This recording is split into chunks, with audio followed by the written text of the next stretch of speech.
화이자 백신 70만 회분은 7월 7일 오전 7시 15분에 인천공항에 도착할 예정입니다.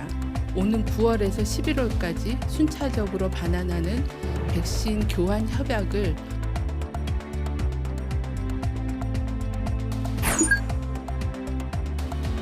난리가 났다. 빨리 오라고. 그래서 갔더니 저렇게 난리가 돼 있더라고. 막 그냥 쑥대밭이 돼 있더라고. 막 뒤로 열어보니까.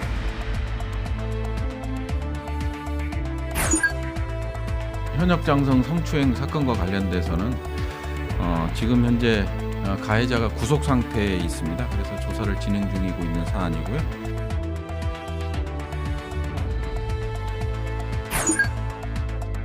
중징계죠. 네, 정직이면. 예, 정직부터는 중징계입니다.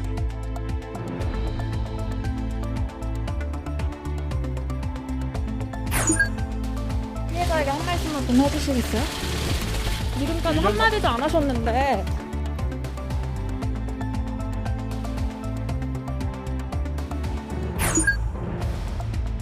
통화정책 정상화 관련된 다소 매파적인 발언들이 나온다면 단기적으로는 시장 조정이 올 수 있는데 큰 흐름에서는 상승세를 꺾기는 힘들 거다.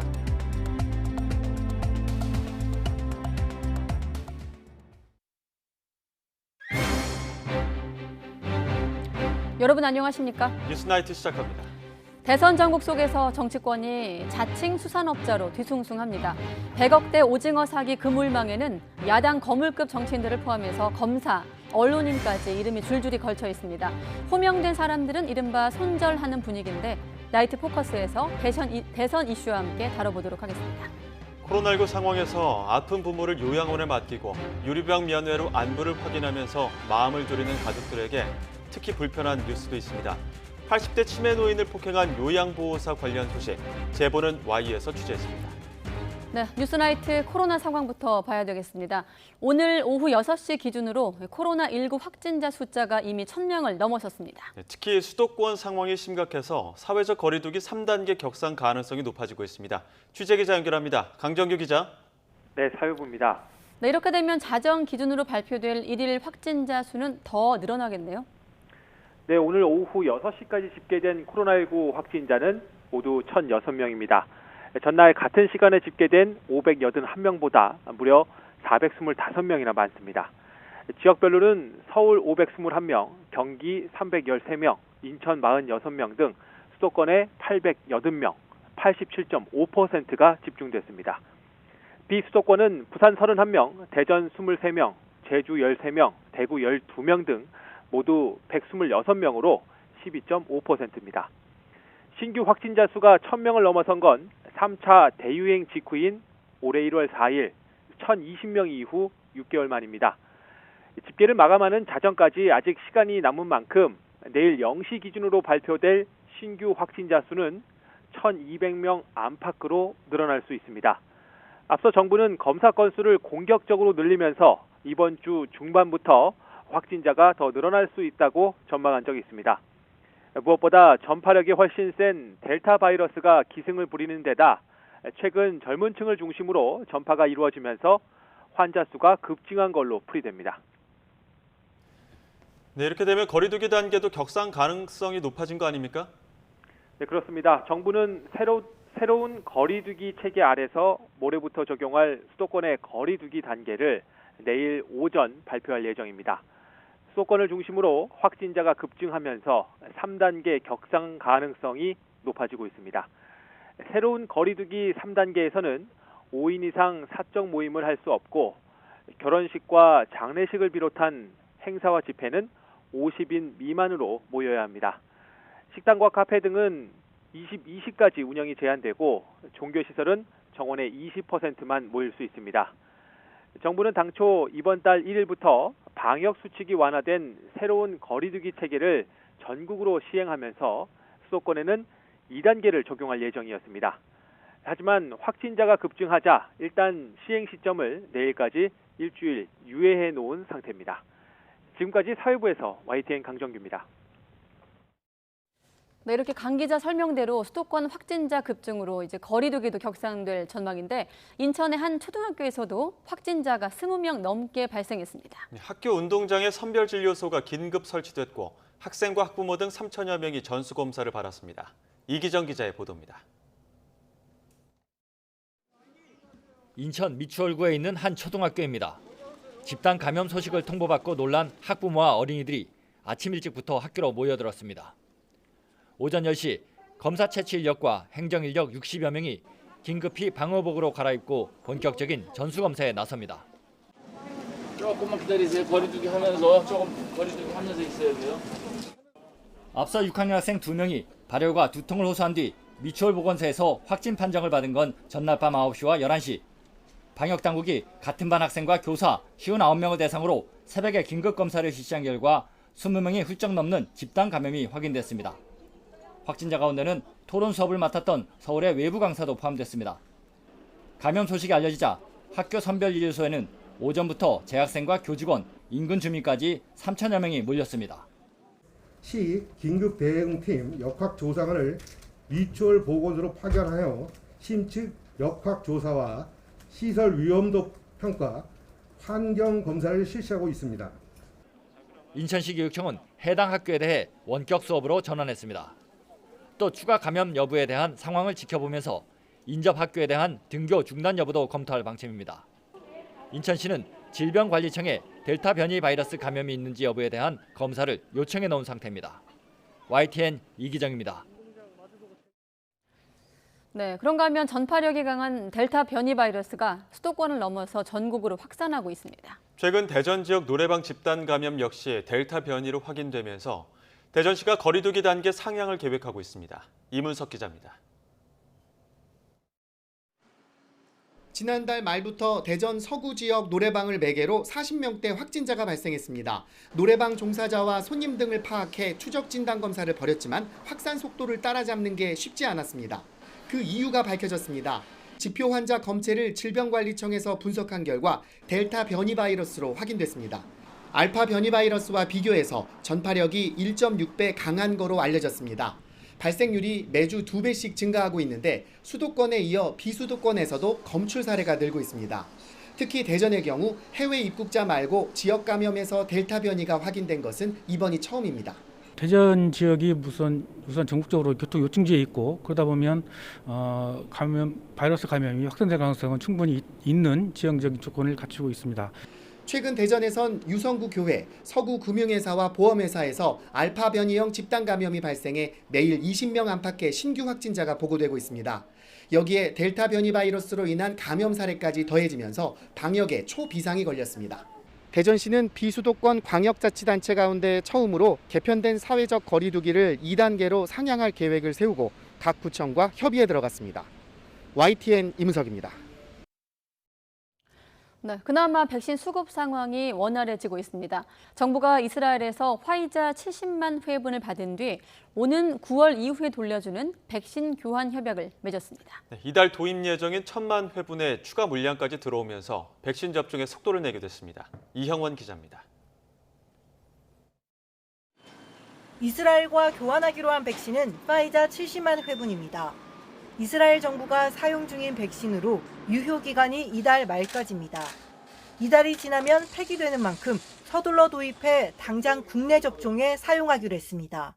화이자 백신 70만 회분은 7월 7일 오전 7시 15분에 인천공항에 도착할 예정입니다. 오는 9월에서 11월까지 순차적으로 반환하는 백신 교환 협약을 유효 기간이 촉박하지만 사용하는 데 문제가 없다는 게 정부 평가입니다. 지난달 팔레스타인 자치정부가 품질 문제로 이스라엘로 돌려보낸 화이자 백신과는 다른 물량이라고 강조했습니다. 동일 물량은 아니고요. 한 달 정도 남은 유효 기간은 품질에 문제가 없을 거라고 판단을 하고 있고요. 식품의약품안전처 품질 검사를 거쳐 오는 13일부터 사용합니다. 우선 코로나19 확진자가 집중된 서울, 경기에 34만 회분이 공급됩니다. 운수 종사자나 환경미화원 등 대민 접촉이 많은 직종을 중심으로 지자체가 판단해 2주 동안 접종합니다. 또 이달 말 예정된 지자체 자율 접종 규모를 44만 명에서 80만 명으로 늘려 각 지역 특성에 맞게 백신을 쏘도록 했습니다. 한국, 이스라엘 백신 수합을 통해서 그 확보된 추가 물량으로 더 많은 분들이 빠르고 안전하게 예방접종을 받을 수 있도록 최선의 노력을 다하겠습니다. 이달 도입 예정인 모더나, 파이자 등 4종류 백신 1,000만 회분에 더해 여유분이 생기면서 접종 일정도 앞당겼습니다. 이달 28일 접종 예정이던 어린이집, 유치원, 초등학교 1, 2학년 교직원과 돌봄 인력 등 38만 명은 오는 13일부터 파이자 백신을 맞습니다. YTN 이영훈입니다. 국내에서 코로나19 백신을 접종하고도 2주 뒤 확진되는 돌파 감염 사례가 80명을 넘었습니다.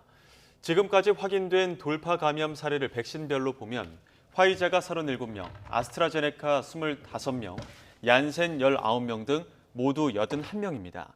얀센 백신을 맞은 뒤 확진된 그룹 인피니트 출신 가수 김성규 씨도 돌파 감염 추정 사례로 알려졌지만 최종적으로 확정됐는지는 확인되지 않았습니다. 네, 전남에 500mm가 넘는 물폭탄이 쏟아지면서 비 피해가 속출했습니다. 집도 농경지도 다 잠기면서 인명피해가 발생했는데 이번 주 내내 예보된 비 소식에 추가 피해까지 우려되고 있습니다. 김범환 기자가 보도합니다. 전남 해남군 삼산면에서 계곡물이 불어나면서 부근 주택을 덮쳤습니다. 물에 휩쓸린 60대 여성이 의식을 잃은 채 발견돼 병원으로 옮겨졌지만 숨졌습니다. 전남 진도 일대는 말 그대로 물바다로 변했습니다. 폭우에 하천까지 넘치면서 집과 상가 등이 물에 잠긴 겁니다. 주민 수십 명이 마을 회관동으로 긴급 대피해 다행히 인명피해는 없었습니다. 제가 이제 그 이재민들 이제 그 대피시키러 갔을 때 이미 다 침수가 돼가지고 저도 옆마을을 통해서 갔거든요. 우회 해가지고 그 침수전대 가가지고 네 그분들 다 지금 회관으로 대피시켜 놓고 그러고 지금 있는 상태입니다. 예, 제가 빨리 조치해가지고요. 전남 지역의 주택 침수 피해는 100여 동으로 잠정 집계됐습니다. 농경지 침수도 잇따랐습니다. 진도와 해남, 강진, 장흥 등 남해안을 중심으로 한창 생육기에 접어든 벼가 물에 잠겼습니다. 많이 왔죠. 많이 왔습니다. 많이. 엄청나죠. 지금 말도 못해요. 들녘이 벼 농사진 들녘이 완전히 바다 되었습니다. 바다 썰물 났기 때문에 수문으로 지금 빠져나가는 것이 어마어마하게 빠져나네요. 지금. 장흥에서 축사가 물에 잠기면서 기르던 닭 3만여 마리가 떼죽음 마는 등 축사 수십 동도 물에 잠겼습니다. 비탈면에서 바위와 토사가 떨어지면서 도로 20여 곳이 한때 통제되기도 했습니다. 한꺼번에 많은 비가 내리면서 경전선 조성역에서 벌교역 사이철길에 토사가 흘러내렸습니다. 단선철도 구간인데요. 이 사고로 무궁화 열차 5편의 운행이 한때 차질을 빚었습니다. 목포와 여수에서 섬을 오가는 여객선도 끊기는 등 뒤늦게 시작된 장마가 초반부터 큰 피해를 내고 있습니다. YTN 김범환입니다. 네, 광양에서는 산 비탈면이 무너져 주택을 덮치면서 80대 할머니가 숨졌습니다. 그런데 주민들은 인재라고 주장을 하고 있습니다. 붕괴 위험을 우려해서 지자체에 대해서 여러 차례 민원을 넣었지만 적절한 조치가 없었다는 겁니다. 오태인 기자가 취재했습니다. 우거진 나무 사이에 시뻘건 흙이 드러났습니다. 밤사이 200mm가 넘는 장대비가 쏟아지면서 토사가 휩쓸려 내려온 겁니다. 무너진 흙더미는 주택 2채와 창고 3동을 집어삼켰습니다. 새벽 5시 50분쯤 전남 광양의 주택공사 현장에 비탈면이 무너졌습니다. 난리가 났다. 빨리 오라고. 그래서 갔더니 저렇게 난리가 돼 있더라고. 막 그냥 쑥대밭이 돼 있더라고. 막 뒤로 열어보니까. 사고 현장에서 흙덜미에 메모됐던 80대 할머니는 끝내 숨졌습니다. 사고 소식을 듣고 찾아온 가족이 구조 소식을 간절히 기다렸지만 9시간 만에 발견된 할머니는 끝내 가족 품으로 돌아가지 못했습니다. 소방당국의 CCTV 확인 결과 할머니는 사고 직전 집 밖으로 나간 것으로 확인됐습니다. CCTV 방향으로 그 산 쪽으로 해서 이제 수색을 한 결과 방금 전 그 2시 50분경에 대문에서 약 한 5m 그 위쪽으로 그 가시다가 흙더미 그 묻혀 계신 것을 발견했습니다. 주민들은 이번 사고가 예견된 인재라고 주장합니다. 주택공사 현장에서 붕괴할 것이 우려돼 여러 차례 지자체에 민원을 넣었지만 적절한 조치가 없었다는 겁니다. 위험해서 집지에서 저렇게 공사를 하고 있으니까 위험타. 그러니까 공사를 중지를 시키든지 취소를 시키든지 해둬라. 그리고 했어. 그랬는데 어쩌는고 이제 없자고 해갖고 핸스만 하나 딱 쳐놓고 갔더. 광양시는 공사업체에 안정성 검토를 요구했지만 의무사항이 아니라며 거부했다고 해명했습니다. 당분간 장맛비는 더 내릴 거로 예보된 상황. 인명과 재산 피해를 막으려면 더 적극적인 안전조치와 사고 예방 노력이 필요해 보입니다. YTN 오태인입니다. 이른바 야행성 폭우에 전라북도 익산에 있는 시장 2곳이 침수됐습니다. 삽시간에 가게에 들어차는 물을 속절없이 지켜봐야 했던 피해 상인들은 눈물을 흘리기도 했습니다. 김민성 기자의 보도입니다. 전북 익산 중앙시장. 진열돼 있던 상품들이 금세 쓰레기로 변해 길가에 버려졌습니다. 흙탕물이 밀고 들어온 점포 안은 진흙투성이가 됐습니다. 이 모습을 기운 없이 둘러보던 한 상인은 끝내 울음을 터뜨립니다. 냉장고도 이렇게 엎어져 있고 김치 냉장고는 떠다니고 그렇게 해보이 난리가 아니었어요. 시간당 60mm의 강한 폭우가 내린 건 저녁 8시쯤. 불과 2시간여 만에 무릎 높이까지 물이 들어차면서 시장은 아수라장이 됐습니다. 점포 35곳과 건물 6동이 침수되고 주차장 곳곳이 물에 잠겼습니다. 갑작스럽게 물이 들어차면서 수압을 못 이긴 점포와 유리창이 산산조각이 났습니다. 또 지하에 있던 찻집도 완전히 물에 잠겨 물을 빼는 작업이 한창입니다. 피해 상인들은 재난당국의 대응에 아쉬움을 쏟아냈습니다. 물이 이만큼까지 차 있는 거예요. 물이 이만큼까지. 이거 빠져나간 거죠. 네? 그래서 9시 50분에 전화했더니 순차적으로 할 테니까 기다리래요. 어? 이 난리 났는데 순차적으로 기다리.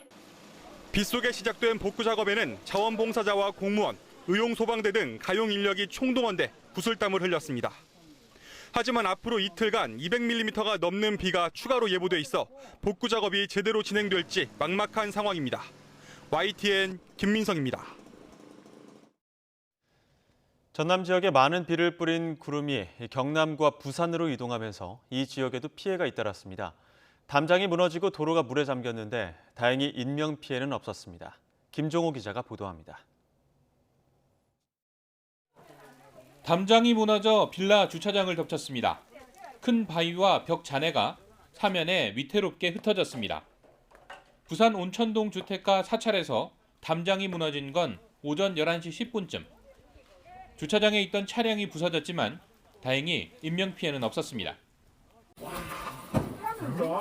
걸치는 소리가 집안에 있으면 죽는다는 거지. 그래서 내가 이 옷도 못 입고 뛰쳐나왔다니까요. 장마 영향권에 든 부산에서는 하천변과 강변도로 일부가 물에 잠기는 등 곳곳에서 침수 피해도 났습니다. 경남 창원시 의창구 대산면 산에서 집중호우에 흙과 대나무가 쏟아졌습니다. 주택까지 덮쳐 위태로운 모습입니다. 큰 피해는 나지 않았지만 주민들은 앞으로가 더 걱정입니다.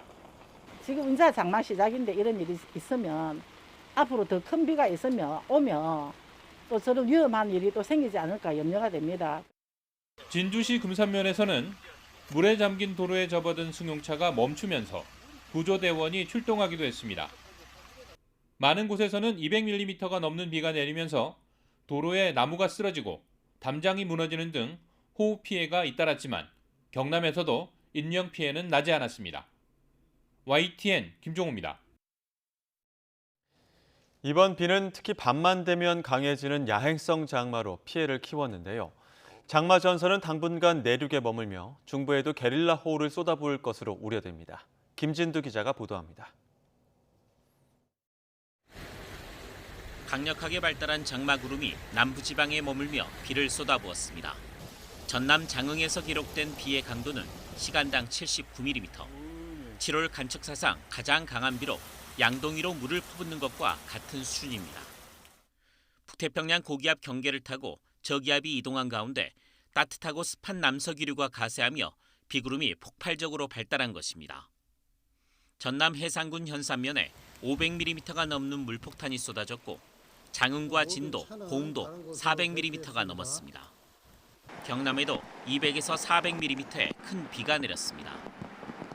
기록적인 장맛비로 지반이 약화하면서 남부 대부분에 산사태 특보가 내려졌고 전남과 경남은 산사태 위기 경보가 경계로 격상됐습니다. 장마전선은 내일 아침까지 남부에 영향을 주며 밤사이 최고 200mm가 넘는 강한 비를 또 쏟아부을 것으로 보입니다. 남부지방을 중심으로 전동 번개를 동반한 시간당 50mm 이상의 매우 강한 비가 내리는 곳이 있겠으니 비 피해 없도록 대비하시기 바랍니다. 이후 내일 낮부터는 중부지방으로 장마전선이 북상하며 최고 80mm의 비를 뿌리겠습니다. 기상청은 장마전선이 주 후반까지 내륙에 머물며 곳곳에 게릴라 호우가 이어지겠다며 피해가 커지지 않도록 철저한 대비를 당부했습니다. YTN 김윤우입니다.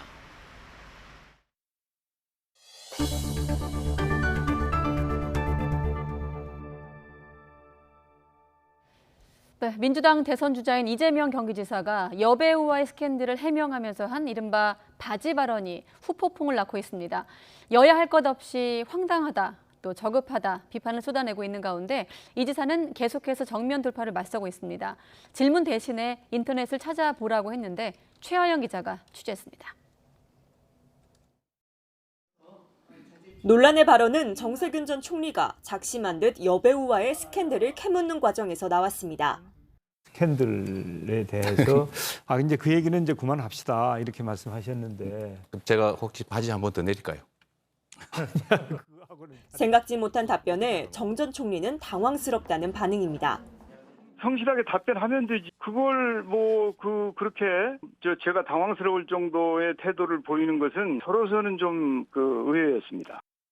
토론회에서 이 지사를 견제한 다른 주자들도 일제히 쓴소리를 했습니다. 로 해야 될 얘기를 그냥 정색을 하고 바지 발언으로 가버리게 되는 이런 일은 본선에서 있었으면 이게 폭망각이에요. 국민들께서 민주당의 대선 후보 선택 과정을 어떻게 볼 것인가에 대한 우려가 커지고 있습니다. 비난은 야당에서도 나왔습니다. 가히 성추행 전문당이라는 저작거리의 비아냥이 무색할 만큼 민망한 일이고 저급한 막장 토론이 아닐 수 없습니다. 이에 이 지사는 뼈 있는 말로 결백을 강조하며 정면 돌파에 나섰습니다. 그럼 어떡하겠어요? 앞으로는 좀 그런 질문 하지 말고 꼭 저한테 들어야 되겠어요. 인터넷 뒤지면 다 나옵니다. 인터넷 열심히 찾아보세요. 여기에 민주당 강성 지지층을 겨냥한 송영길 대표의 대깨문 발언도 큰 파장을 일으키고 있습니다. 소위 대깨문이라고 떠드는 사람들이 누구가 되면 차라리 야당이 되겠다 이런 안이한 생각을 하는 순간 문재인 대통령을 지킬 수도 없고 지지자 비하다, 특정 후보 편파 발언이다라며 친문 대선 주자들은 물론 일부 당원까지 들고 일어난 겁니다. 송 대표와 같은 86그룹의 최재성 전 청와대 정무수석도 달면 삼키고 쓰면 뱉는 감탄고토 습성이라고 직격탄을 날렸습니다. 결국 이런 논란은 이재명 경기지사의 독주를 꺾어보자는 견제 심리로도 분석됩니다. 여기에 송영길 대표의 경선관리 공정성을 문제 삼으며 반 이재명 주자들이 본격적인 공세에 나설 것이란 전망도 나옵니다. YTN 최하영입니다. 네, 그리고 민주당 대선 주자들이 가장 고심하고 있는 공약, 역시나 문재인 정부의 정책 실패에 1순위로 꼽히고 있는 부동산 정책일 겁니다. 그런 만큼 부동산 불공정 거래 감독 강화에서부터 토지 공개념 법제화까지 악화된 부동산 민심을 달래기 위한 정책 마련에 집중하고 있습니다. 이 내용은 송재인 기자가 취재했습니다. 문재인 정부 지지율 하락의 최대 원인은 부동산이다. 하나, 둘, 셋. 모두 다 동그라미를. 이렇듯 자타공인 문재인 정부의 최대 실책으로 꼽히는 부동산 정책은 민주당 대선 주자들에게는 가장 큰 부담입니다. 대선 주자들이 너도 나도 첫 공약으로 부동산 해법을 제시하며 차별화에 나선 이유입니다. 선두주자 이재명 경기지사는 부동산 시장 질서를 교란하는 불공정 거래를 지적하면서 현 정부의 정책 성과가 없었다고 탄원했습니다. 부동산은 돈 벌지 못하게 하겠다. 이 말씀을 아주 오래전부터 하셨고 좀 평생주택 도입해라고 지시했고 또 부동산 시장이 좀 이상하다. 부동산 감독기관 만들어라 라고 지시를 했는데 이게 제대로 된 게 하나도 없습니다. 편법이 만연한 부동산 시장에서 공급 확대와 과세 강화라는 기존 정책만으론 실질적인 투기 억제가 어렵다고 본 겁니다. 부동산 거래 감독기구를 설치해 불법 행위에 대한 감독과 처벌을 대대적으로 강화하자고 제안했습니다. 이낙연 전 대표는 토지에서 오는 자산 불평등 해소에 초점을 맞췄습니다. 토지공개념 3법으로 토지를 통한 불로소득을 원천 봉쇄하고 확보된 재원으로 공급도 늘리겠다는 계획입니다. 택지 소유에 부담금을 부과하고 개발이익 환수를 강화하며 유휴 토지에 가산세를 부과하는 내용입니다. 다만 과거 일부 위헌 판정을 받기도 했던 만큼 이 전 대표는 토지 공개념을 헌법에 못 박는 방안까지도 고려하고 있습니다. 여기에 박용진 의원은 김포공항 이전을 통한 20만 가구 공급을, 추미애 전 장관은 지대개혁 수준의 과세 강화를 발표하며 일찍이 정책 대결에 뛰어들었습니다. 민주당 주자들에게 중요한 건 대선 전 부동산 시장 안정화 조짐 여부입니다. 이미 문재인 정부와 민주당의 정책 신뢰성이 떨어질 대로 떨어진 만큼 어떤 정책을 내놔도 시장에서 쉽게 받아들이긴 어려운 상황입니다. YTN 송재인입니다. 본격적인 민생 행보에 나선 윤석열 전 검찰총장이 연일 탈원전 정책을 비판하며 문재인 정부와 각을 세우고 있습니다. 이런 가운데 국민의힘 주자들의 경쟁 움직임도 바빠지고 있는데요. 이경국 기자가 보도합니다. 윤석열 전 검찰총장은 출마 선언 후 첫 지방 일정으로 대전을 찾았습니다. 아버지의 고향인 충청권에서 지지층 결집에 나선 겁니다. 가장 먼저 국립대전 현충원을 찾아 천안함 용사와 연평해전 전사자 등 서해 수호 희생장병 묘역에 참배했습니다. 이분들이 목숨 바쳐 지킨 이 나라를 공정과 상식을 가지고 바로 세워서 이어진 행보는 전날에 이어 탈원전 정책 반대에 초점이 맞춰졌습니다. 카이스트 원자핵공학과 학생들과의 만남에 이어 탈원전 정책 비판 토론회에 참석해 정책 폐기를 주장했습니다. 큰 어떤 합의가 이런 걸 가지고 기본 에너지 정책을 설계하고 집행했어야 되는 것이 아니냐. 너무 성급한 이런 탈원전 정책은 반드시 재고되고 바뀌어야 된다고 생각합니다. 민생 행보와 더불어 국민의당 안철수 대표를 비롯해 국민의힘 외부 인사들과의 접촉도 넓혀가고 있습니다. 장모의 법정 구속 이후에도 윤 전 총장 지지율은 여전히 야권 선두를 달리며 이재명 경기지사와 접전을 펼치는 것으로 나타났습니다. 윤석열 대세론이 이어지면서 점점 다급해지는 건 국민의힘 주자들입니다. 유승민 전 의원은 군복무를 마치면 민간주택 청약대에 가점을 주는 정책에 이어 하태경 의원과 나란히 여성가족부 폐지를 공약으로 내걸며 20대 남성 표심을 자극했습니다. 대통령 직속으로 양성평등위원회를 둬가지고 여성과 남성이 정말 차별받지 않는 그런 사회를 하기 위해서 대통령이 그런 정책을 조율하는 그런 게 오히려 더 여성한테 도움이 될 거다. 홍준표 의원과 원희룡 제주지사는 여권 선두주자인 이재명 경기지사의 미 점령군 발언을 강하게 비판하며 존재감을 부각하고 있습니다. 윤석열 대세론이 이어진다면 야권 경쟁을 벌이는 국민의힘으로서도 부담은 커질 수밖에 없습니다. 따라서 존재감을 끌어올리려는 국민의힘 주자들의 경쟁은 점점 가열될 것으로 보입니다. YTN 이경국입니다. 100억 원대 오징어 사업 사기 행각을 벌이며 검사와 언론인 등에게 금품을 건넨 자칭 수산업자에 대한 재판이 내일 열립니다. 김 씨는 2018년 6월부터 올해 1월까지 오징어 사업 투자를 미끼로 7명에게서 116억 2천만 원을 받아 가로챈 혐의로 구속 기소됐습니다. 김 씨는 사업에 투자하면 수개월 안에 서너 배의 수익을 낼 수 있다고 피해자들을 속여 한 사람의 5천만 원에서 수십억 원까지 투자금을 받아낸 것으로 조사됐습니다. 수산업자 김모 씨가 김부겸 국무총리의 보좌관 행세를 하고 다녔다는 언론 보도와 관련해 김 총리 측은 전혀 모르는 사람이라고 일축했습니다. 총리실은 오늘 보도자료를 통해 김 총리는 수산업자 김 씨와 어떤 개인적 친분을 가지거나 만난 적도 없다며 이같이 밝혔습니다. 김 총리와 김 씨가 함께 찍힌 사진에 대해서는 지난 2012년 총선 당시 대구에서 길거리 유세 중 찍은 것으로 보인다며 선거운동 과정에서 후보자와 시민들이 함께 사진을 찍는 것은 흔한 일이라고 덧붙였습니다.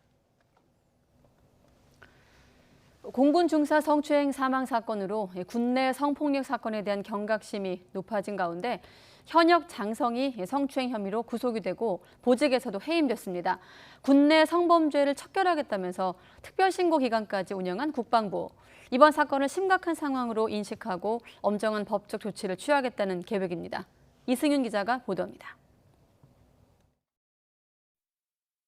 육군 A준장. 최근 소속 부대의 여성을 성추행한 혐의로 구속되고 보직에서도 해임됐습니다. 지난주 회식 뒤 2차 노래방에서 해당 여성과의 신체 접촉을 시도한 뒤 피해자의 신고로 적발된 것으로 전해졌습니다. 현역 장성 성추행 사건과 관련돼서는 지금 현재 가해자가 구속 상태에 있습니다. 그래서 조사를 진행 중이고 있는 사안이고요. 철저한 조사를 통해서 조치할 예정입니다. 공군 중사 성추행 사망 사건에 대한 대대적인 합동 수사로 군내 성폭력에 대한 경각심이 어느 때보다 높아진 가운데 현역 장성의 성추행 의혹 사건이 발생한 겁니다. 군은 피해 접수 당일 가해자와 피해자를 분리하고 피해자는 심리 상담을 받도록 했으며 올해 말까지 휴직 조치했습니다. 서욱 국방장관은 즉각 수사와 엄중 조치를 지시했고 국방부는 군 기강이 바로 설 수 있도록 조치하겠다고 밝혔습니다. 앞서 지난 한 달간 국방부는 군내 성폭력 특별 신고를 받았고 60여 건 가운데 20여 건을 수사 의뢰했습니다. 각 군에서 수사에 착수한 사례도 있는 것으로 알려졌는데 국방부는 이번 기회에 군내 성범죄 가해자를 일벌 100개 한다는 방침입니다. 현역 장성이 성추행 가해 혐의를 받은 건 올해 처음인 만큼 하위 계급뿐만 아니라 장성들의 성인지 교육도 강화해야 한다는 지적이 나오고 있습니다. YTN 이승윤입니다. 네, 그리고 경찰대학교 소속 총경급 고위 간부가 성비위 의혹으로 중징계 처분을 받은 사실도 YTN 취재 결과 확인됐습니다. 그런데 이 간부가 여성범죄 수사통으로 알려진 인물, 과거 서울의 주요 성폭력 범죄 등을 총괄 지휘하는 중책을 맡았다고 합니다. 김호준 기자가 단독 보도합니다. 충남 아산시에 위치한 경찰대학교. YTN 취재 결과 경찰대학교 소속 간부인 A 총경이 지난달 말 중징계를 받은 것으로 드러났습니다. 학과장은 협찬을 했습니다. 성비위 문제가 불거진 게 이유였습니다. A 총경은 과거 2018년 서울지방경찰청 여성청소년과 수사팀 근무 시절 술자리에서 만난 언론사 기자에게 성적 수치심을 느낄 만한 부적절한 발언 등을 한 혐의로 경찰청 감찰을 받았습니다. 이후 감찰 담당관은 정식 수사를 의뢰했고 징계위원회에도 회부했습니다. 지난달 22일 열린 징계위는 A 총경에게 정직 3개월 처분을 내렸습니다. 경찰청 관계자는 현직 총경에게 제기된 성비위 사건인 만큼 위중한 문제로 판단했다고 설명했습니다. 중징계죠. 네, 정직이면. 예, 정직부터는 중징계입니다. 다만 이 사건을 조사한 서울경찰청은 성추행 혐의를 입증할 만한 증거가 불충분하다는 이유로 불기소 의견을 달아 검찰에 넘겼습니다. 증거 불충분으로 혐의 없어 송치된 걸로 제가 알고 있는데요. A 총경은 경찰대학교에서 기초 수사 과목을 전담하는 학과장으로 근무했으며 학과장 부임 전에는 서울에서 발생하는 주요 성폭력 사건 등을 총괄 지휘하는 중책을 맡는 등 이른바 여성범죄 수사통으로 알려진 인물입니다.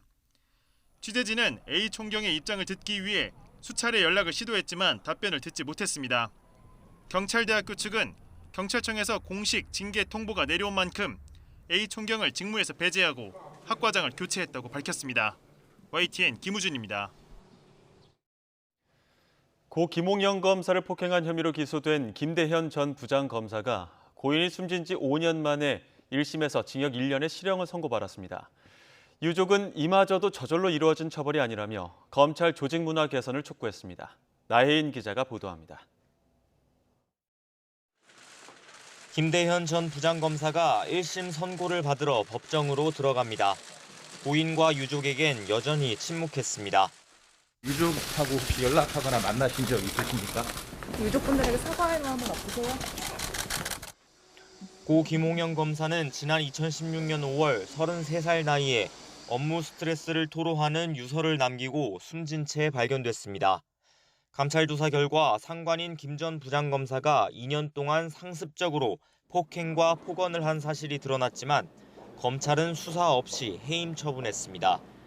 수사는 재작년 유족이 폭행과 강요, 모욕 등의 혐의로 고발하고 나서야 시작됐고 김 전 부장검사는 수사심의위원회 의결 끝에 폭행 혐의만으로 기소됐습니다. 김 전 부장검사는 재판 과정에서도 고의성이 없었다며 혐의를 부인했지만 1심 법원은 받아들이지 않았습니다. 오랜 기간 고인에게 폭언을 일삼아 모멸감을 느끼게 하고 다른 검사들이 보는 자리에서 몸이 휘청일 정도로 강하게 폭행한 점 등을 모두 인정했습니다. 김 전 부장검사의 가해가 경력 2년 차에 불과한 고인을 극단적 선택에 이르게 했다는 점도 명확히 했습니다. 재판부는 그런데도 김 전 부장검사가 잘못을 인정하거나 고인에게 미안한 마음을 표현한 적 없고 오히려 불리한 공소사실을 삭제해달라고 요구했다고 질타하며 징역 1년의 실형을 선고했습니다. 다만 증거를 없애거나 도망갈 우려가 없다며 법정에서 구속하진 않았습니다. 피해자에게 한 말씀만 좀 해주시겠어요? 지금까지 한마디도 안 하셨는데. 별심 공판에서 징역 1년 6개월을 구형했던 검찰은 항소 여부를 검토할 방침입니다. 유족은 가해자를 처벌하는데 5년이라는 시간이 걸렸고 이마저도 저절로 이루어지지 않았다는 사실을 잊지 말아야 한다고 강조했습니다. 검찰과 정부에는 사건 처리 과정과 결과를 엄중히 받아들이고 고인의 죽음이 헛되지 않도록 직장 내 괴롭힘을 근절하기 위한 대책을 마련해달라고 거듭 요청했습니다. YTN 나혜인입니다. 어제 다세대 주택에서 숨진 채 발견된 일가족이 기초생활보장 수급자였던 것으로 확인됐습니다. 강서구청은 지난 2014년부터 숨진 50대 어머니와 30대 아들을 맞춤형 기초생활보장 수급자로 관리해 매달 120만 원 안팎의 생계급여와 주거급여를 지급해왔다고 밝혔습니다. 경찰 관계자는 외부인이 침입한 흔적 등이 없는 점 등을 미뤄볼 때 극단적 선택에 무게를 두고 있지만 정확한 원인을 밝히기 위해 내일 부검을 진행할 계획이라고 설명했습니다. 최근 강원 지역 외국어 고등학교에서 1학년 학생이 극단적인 선택을 했습니다. 뒤늦게 숨진 학생이 적은 쪽지가 발견됐는데요. 괜찮은 척 말곤 할 수 있는 게 없다며 도와달라고 호소하는 내용이었습니다. 유족은 집단 따돌림과 교사의 무관심이 원인이라며 철저한 조사를 요구하고 있습니다. 홍성욱 기자입니다. 지난달 27일 강원도 양구 외국어고등학교 기숙사에서 추락해 숨진 A군이 남긴 쪽지입니다. 괜찮은 척하는 것 말고 할 수 있는 게 없다며 도와달라고 적은 쪽지에는 힘겨운 심정이 고스란히 담겼습니다. 친구에게 쓴 것으로 추정되는 쪽지는 A군이 숨진 뒤에야 발견됐습니다. 이 학교 측은 A군의 죽음이 학교 폭력과는 관계가 없다고 밝혔습니다. 하지만 A군의 부모는 사이버 폭력과 집단 따돌림 그리고 교사의 무관심이 복합적으로 작용해 벌어진 일이라고 주장하고 있습니다. 국민청원에 글을 올린 A군 부모는 철저한 조사와 진상규명으로 억울함을 풀어달라고 호소했습니다. 특히 사건 2주 전 아들이 자해 시도를 했고 이 사실을 안 선배가 교사에게 알렸음에도 부모에게 전해지지 않았다고 밝혔습니다.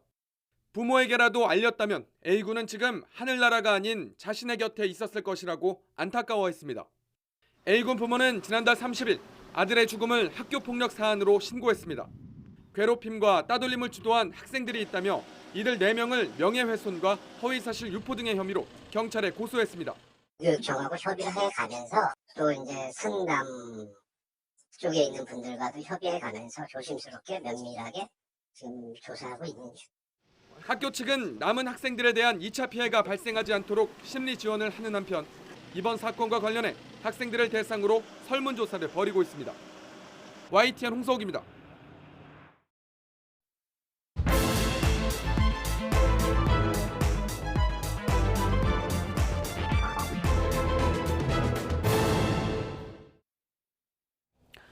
네, TV 토론 도중에 나온 이재명 지사의 바지 발언을 놓고 비판이 이어지고 있는 가운데 송영길 대표의 이른바 대깨문 발언을 놓고도 후폭풍이 이어지고 있습니다.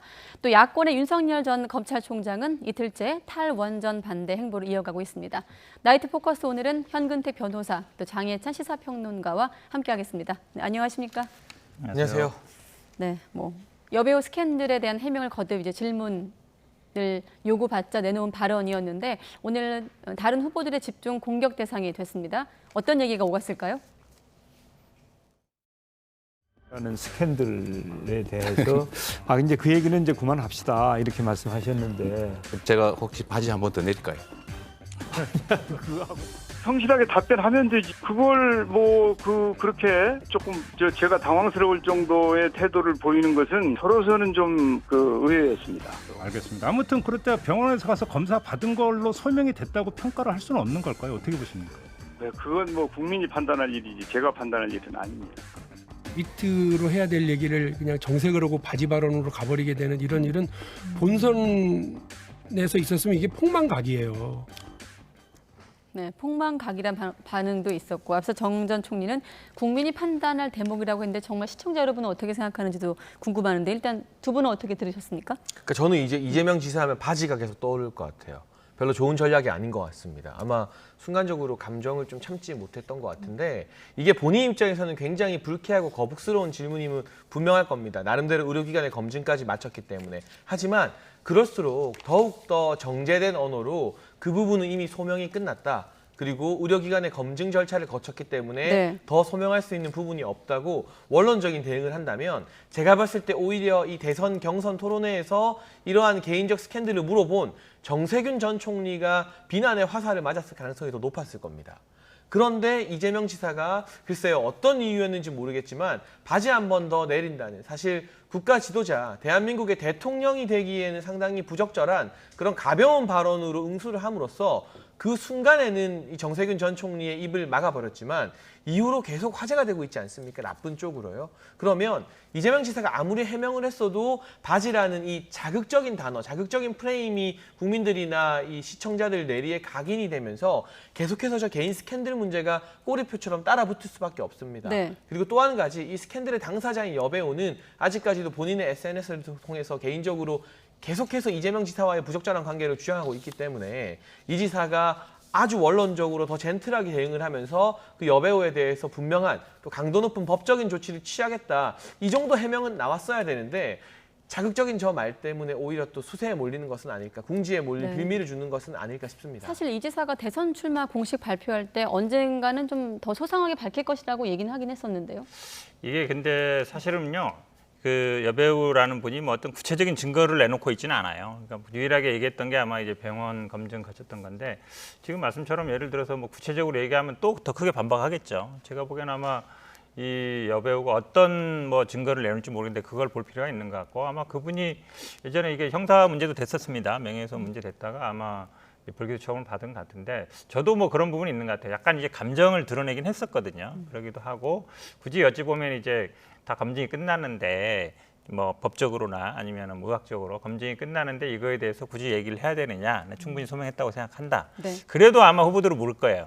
구체적으로 뭔가 얘기를 하기 원했죠. 한마디로 얘기하면 뭐가 있는 거 아니냐, 있었던 거 아니냐라는 얘기 같은데 뭐 이거는 이제 본선에서 나올 수 있는 얘기거든요. 근데 앞으로는 조금 자제할 필요는 있는데 아마 제가 보기에는 이걸 좀 조기에 좀 털고 가야 되겠다. 어차피 본선에 나올 건데 지금 이재명 지사 하면은 이 여배우 문제라든지 아니면 뭐 형수 욕설 문제라든지 형수 욕설 나올 때는 본인이 어느 정도 정한 것 같아요. 그러다 보니까 계속 얘기 나올 때마다 사과하고 있거든요. 아마 제가 보기에 본선에도 그럴 것 같아요. 근데 이제 이 부분은 아마 당내 경선에서는 미처 나올 것으로 예상 못하지 않았나. 저 개인적으로는 뭐 그런 왜냐하면 이거 약간 민감한 문제긴 하지만 정세균 후보가 좀 어찌 보면 좀 강하게 나온 거죠. 그 부분을 계속 이제 물건 늘어진 거라서 사실 어찌 보면 그래서 이 경선이 좀 관심도 가는 건 맞지만 어찌 좀 조기에 뜨거워지고 있는 약간 이제 선을 이제 넘을까 말까 하는 이 중간쯤에 있는 거거든요.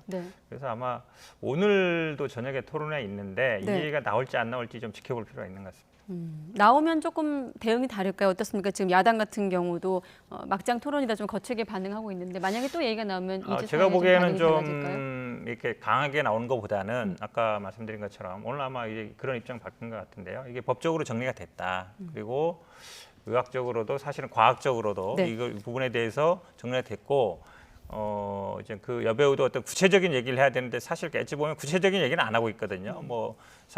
뭘 어떠냐 SNS에 올린 내용도 보면 팩트는 별로 없어요. 실제로 보면은. 근데 왜 나한테는 사고 안 하냐 이런 식으로 얘기하고 있어서 네. 이 논란을 사실은 계속 끌고 가는 게 이재명 후보한테는 유리한 건 아니거든요. 근데 이제 상대방이나 어쨌든 지금 이 당내 경쟁자들은 계속 얘기하고 싶은 것 같은데 제가 보기에는 이재명 지사 입장에서는 원론적인 입장을 밝히는 수준 정도가 적당한 것 같습니다. 그런데 많은 국민들은 그리고 민주당의 다른 대선 주자들은 해당 스캔들 문제에 대한 진실 여부 해명도 해명이지만 여기에 대해서 반박하는 이재명 지사의 태도를 문제 삼고 있는 것입니다. 과연 이러한 태도 바지라도 한 번 더 벗을까요라고 하는 내릴까요가 되었던 간에 이런 이 말을 하는 언어의 품격이 대한민국의 지도자로서 어울리는 내용인 것이냐 여기에 대해서 지적을 하는 것이고 저는 정세균 전 총리에게 다소 신경질스럽게 답변하는 장면 보니까 지난 지방선거에서 이재명 지사가 경기도지사 당선되고 나서 네. 한 언론과 인터뷰 도중에 좀 신경질을 또 내면서 이어폰을 그 자리에서 확 뺐던 장면이 있거든요. 그 장면 굉장히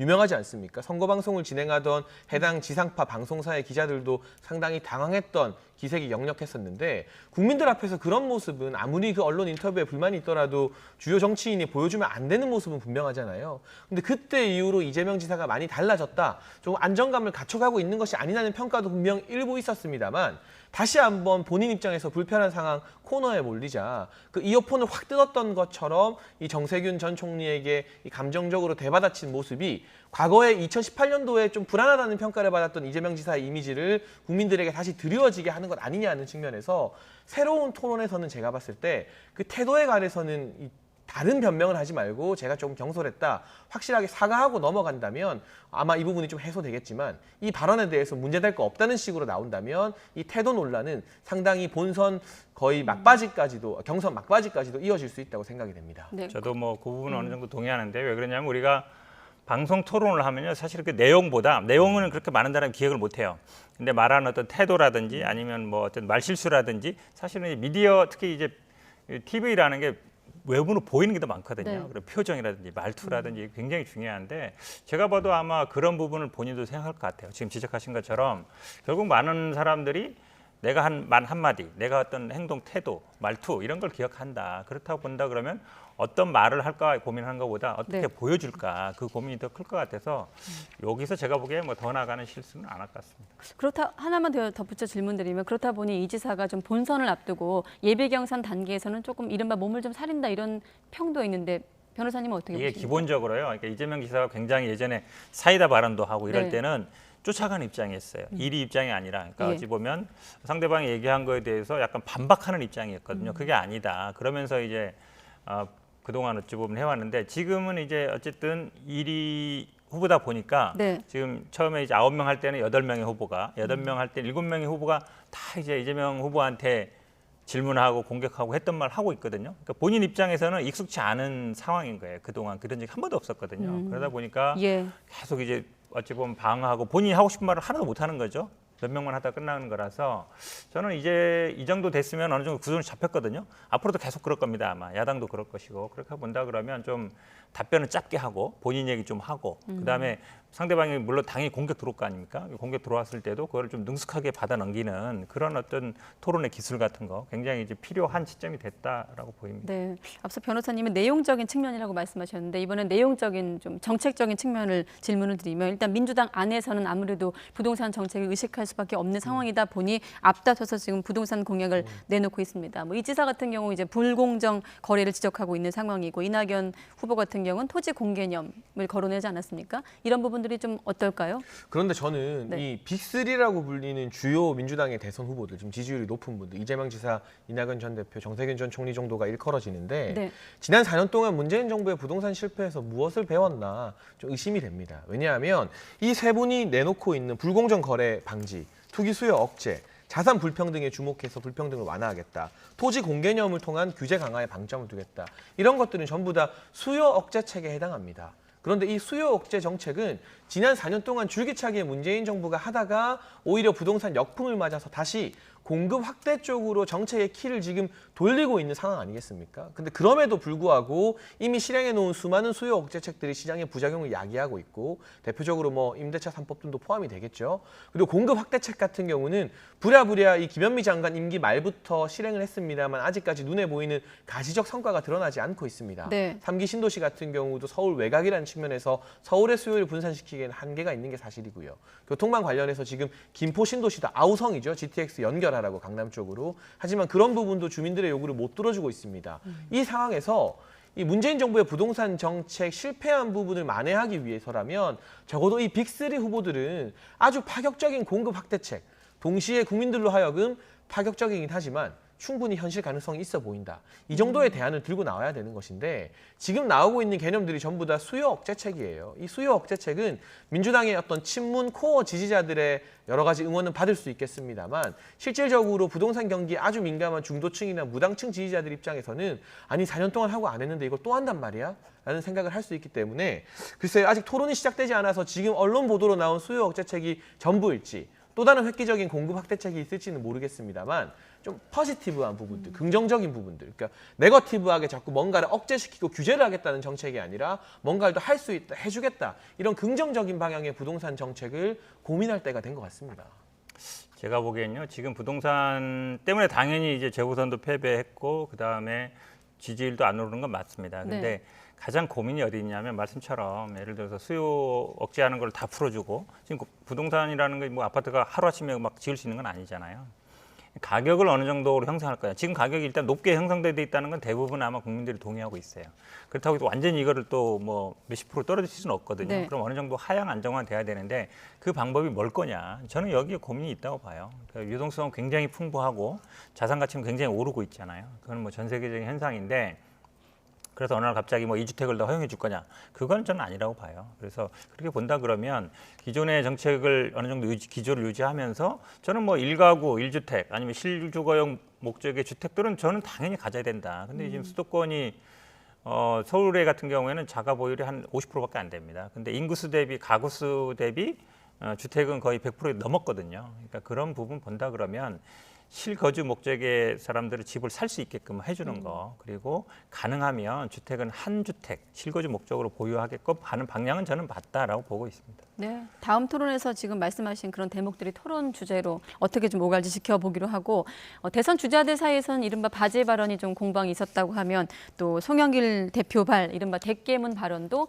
후폭풍을 당내에서 낳고 있습니다. 어떤 얘기를 했을까요?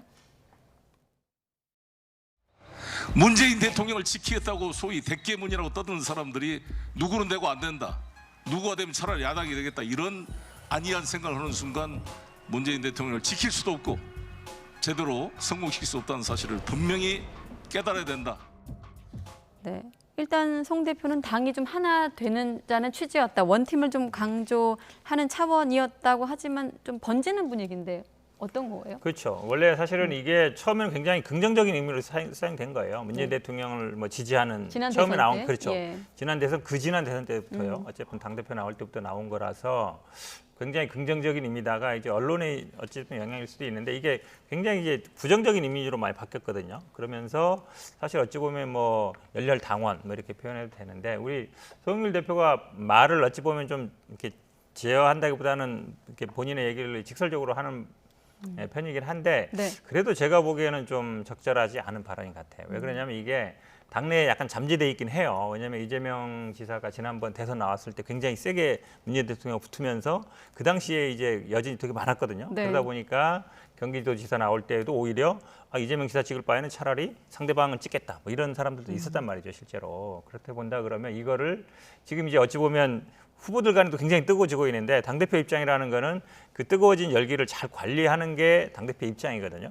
근데 어찌 더 불을 지른 이제 상황이 돼서 제가 보기에 이제 송영길 대표가 당 이 경선을 흥행시키는 것도 굉장히 중요하지만 좀 경선을 좀 안정적으로 관리하는 그런 데도 조금 더 신경을 썼으면 좋겠습니다. 네, 이른바 이제 불공정 경선 논란에 이제 불을 지폈다 이런 평가가 나오기 때문에 이제 이런 말씀하시는 것 같은데 근데 저는 일단 깜짝 놀란 게 사실 정무적으로 봤을 때 송영길 대표의 말에 틀린 건 별로 없다는 생각이 듭니다. 다만 이 강성 친문을 이야기하는 대로 시작하는 표현이 있지 않습니까? 저는 못 쓰겠습니다. 왜냐하면 다른 방송에서 저 표현 썼다가는 출연 정지당한 사례도 제가 봤었기 때문에 정말 조심해서 쓰는 단어입니다. 그것을 당대표가 공식적으로 언급했다는 것부터가 코어 당원들의 마음에 상처를 확 낸 일인 것이죠. 그 부분은 분명 송영길 대표가 좀 리스크 관리 측면에서 적절하지 않은 단어를 썼다고 생각이 들고요. 다만 다른 측면에서 봤을 때 정무적으로 누가 되든 이기는 후보를 우리가 지지해줘야 된다는 발언은 당 지도부로서 당연히 할 수 있는 이야기입니다.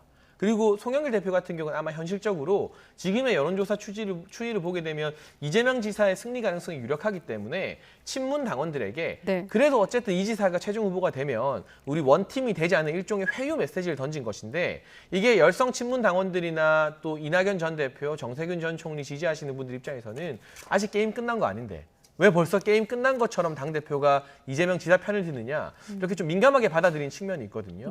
실제로 민주당 대선 경선 룰을 보게 되면 6명이 본선에 올라가지만 1위 후보가 과반 득표 못하면 양자 대결해야 됩니다. 지금 구도에서는 양자 대결 가능성이 대단히 높고 뭐 이낙연 전 대표든 정 전 총리든 1대1 구도로 결선까지 가게 되면 재투표하게 되면 우리가 역전할 수도 있다는 생각을 하고 있을 겁니다. 그래서 민감할 수밖에 없지만 저는 이 대땡땡이라는 특정 단어만 제외하고 보면 어찌되었건 친문에서 최종 후보가 나오건 친이재명에서 최종 후보가 나오건 한 명의 후보, 이길 수 있는 후보가 정해지면 무조건 개파를 불문하고 초월해서 원팀으로 지지해주자는 발언 자체는 뭐 정무적으로 그렇게 틀린 발언은 아니라고 생각하는데 이렇게 뜨거운 반발이 나올 정도로 당내에 반-이재명 비토 정서가 강하다면 과연 이 최종 후보로 이재명 지사가 만약 선출된다고 하여도 민주당을 하나로 이끌고 갈 수 있을지 그 부분은 아직까지 해결되지 않은 리스크인 것 같습니다. 네, 알겠습니다. 자, 이번에는 윤석열 전 총장의 행보를 좀 보겠습니다. 대전 현충원을 갔는데요. 어떤 이야기가 나왔을까요?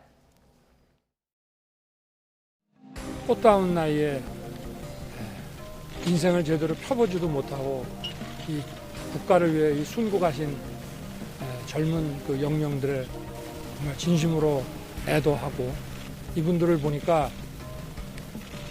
이 국가가 어떤 것인지 우리가 국가를 위해서 어떻게 살아야 되는지 다시 한번 결의와 각오가 새로워지는 것 같습니다. 네, 그러니까 민생 행보의 첫 행선지로 대전을 택한 건데 어떤 의미가 있다고 보십니까? 일단 뭐 안보를 염두에 뒀겠죠. 보수 그러면 원래 안보를 중시 여긴다 있고요. 제가 보기엔 뭐 어디를 갔냐보다 공개 행보를 한 거는 잘했다고 봐요. 왜 그러냐면 계속 기자들이 질문을 할 텐데 사실 장모 재판 나왔을 때도 입장이라고 보기에는 뭐 좀 적절하지 않은 한 줄짜리 그냥 뭐 누구나 할 수 있는 얘기 했거든요. 기자들이 사실은 정치인은 기자들의 질문을 피하면 안 됩니다. 받아야 되거든요. 그러니까 어쨌든 공개 행보를 하면 거기 질문을 따라갈 거 아닙니까? 그런 면에서는 뭐 어쨌든 앞으로도 계속 공개 행보를 해야 된다고 보고.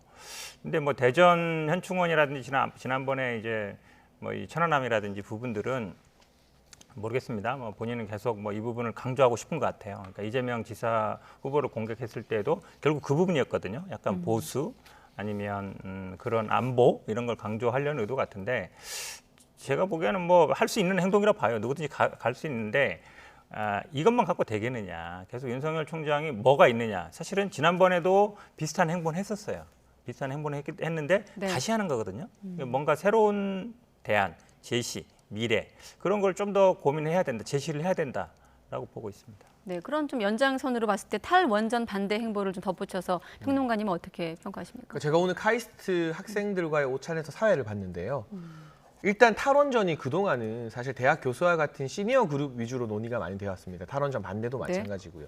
그런데 정말 우리나라가 자랑할 수 있는 인재들, 이공계 인재들, 직접 이 원자력을 공부하고 있는 젊은 청년 연구자들을 만났고 또 현재 한국원자력연구원에서 일하고 있는 이 연구인들을 만나서 2030도 탈원전을 반대할 수 있다는 논리를 제공하고 수면 위로 끌어올린 것 자체가 기존의 정치권에서는 보이지 못했던 행보인 건 분명하죠. 뭔가 조금 참신한 행보가 뭐 제가 사회봤다고 해서 드리는 말씀이 아니라 끼어 있었던 것만은 많은 좋은 평가를 받고 있는 것 같습니다. 그리고 탈원전 같은 경우가 단순히 에너지 정책의 문제만이 아니라 오늘 카이스트 간담회에서 이야기가 나왔지만 청년 인재의 미래 진로와 관련된 문제이기도 하고 우리나라 원전 부품 산업의 98%가 국산화가 이루어져 있기 때문에 네. 그 국산 부품을 만드는 중소기업들이 지금 줄도산하고 있다고 합니다. 그러니까 중소기업 붕괴의 문제이기도 합니다. 그러니까 탈원전 반대 아젠다를 에너지 정책에서 중소기업 문제, 청년 일자리 문제로 확대시킬 수 있는 그런 포석을 깔았기 때문에 그동안 국민의힘이나 보수 정치인들이 그냥 간단하게 말했던 탈원전 반대와는 좀 결이 다르다.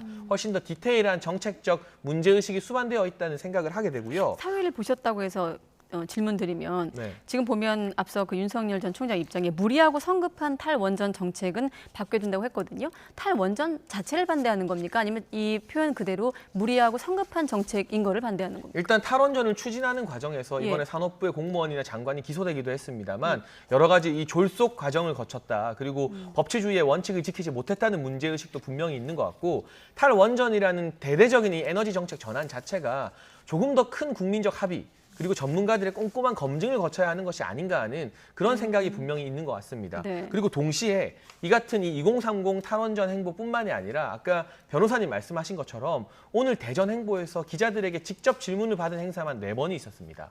현충원 방문 이후에 기자들 질문을 받았고요.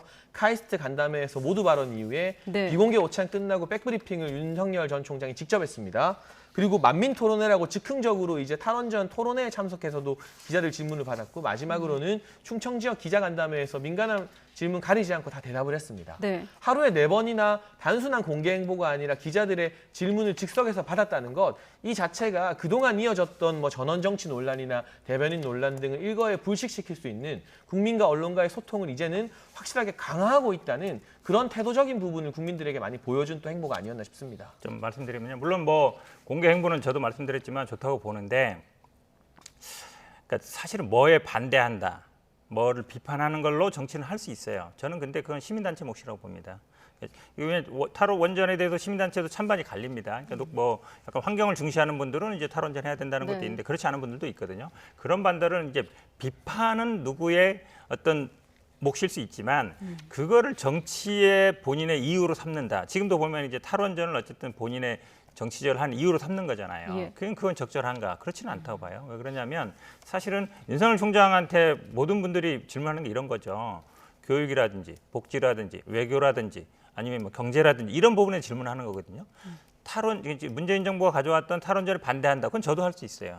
가서 또 얘기 들을 수 있어요. 그 사람들 당연히 왜냐하면 원자력 공학에 있는 사람들은 원전이 없어지면 어쨌든 본인의 취직이라든지 문제가 생기는 거잖아요. 그러니까 너무 쉬운 걸 하면 안 된다. 제가 보기에 비판은 할 수 있어요. 하지만 국민들이 전작 원하는 거 사실은 더 큰 국가의 미래 비전 이런 걸 보여줘야 되거든요. 근데 그런 도로 나가야 되는데 제가 보기에는 아직 그런 부분은 준비가 안 된 것 같아요. 그러니까 쉬운 걸로 하려고 한다. 그러니까 어떤 비판 여론에 기대어서 본인의 정치적인 이득을 취하려고 한다. 그건 제가 보기에 할 게 많지 않을 겁니다, 앞으로. 그러니까 저는 조금 다른 생각을 하고 네. 있는 게 현장에서 또 비공개 대화도 제가 참여하지 않았습니까? 그런데 이 카이스트의 박사과정 학생이나 한국원자력연구원 연구원이 깜짝 놀랄 정도로 원전 정책이나 기술에 대해서 굉장히 깊이 있는 질문을 던졌습니다. 이 부분에 대해서 이 해당 연구원들과 박사과정 학생들이 놀랐다고 저에게 후문을 알려줄 정도였는데 네. 윤 전 총장 같은 경우는 국민께 이제 대선 정책이나 공약을 내세우기에 앞서서 현장을 직접 다니면서 이 피부에 와닿는 정말 살아있는 정책을 만들겠다. 단순히 뭐 교수 그룹이나 이 지식인 포럼에서 써준 정책이나 공약을 반복하지 않겠다. 본인이 이 주요한 핵심 아젠다에 대해서는 최대한 깊숙하게 전문가들과 소통할 수 있는 정도로 이해를 하고 난 다음에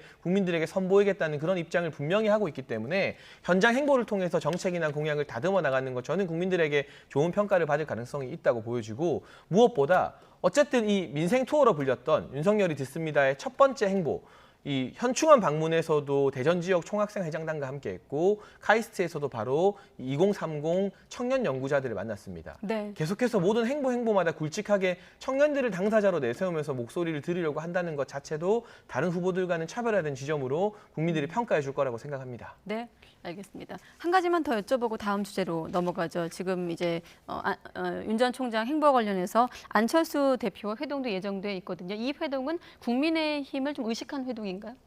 뭐 두루 정치인들 만나겠죠. 왜냐하면 뭐 윤석열 총장을 뭐 누가 만난다 지금 어떤 조언을 한다는 얘기는 뭐 정치권에 다 돌고 있지만 네.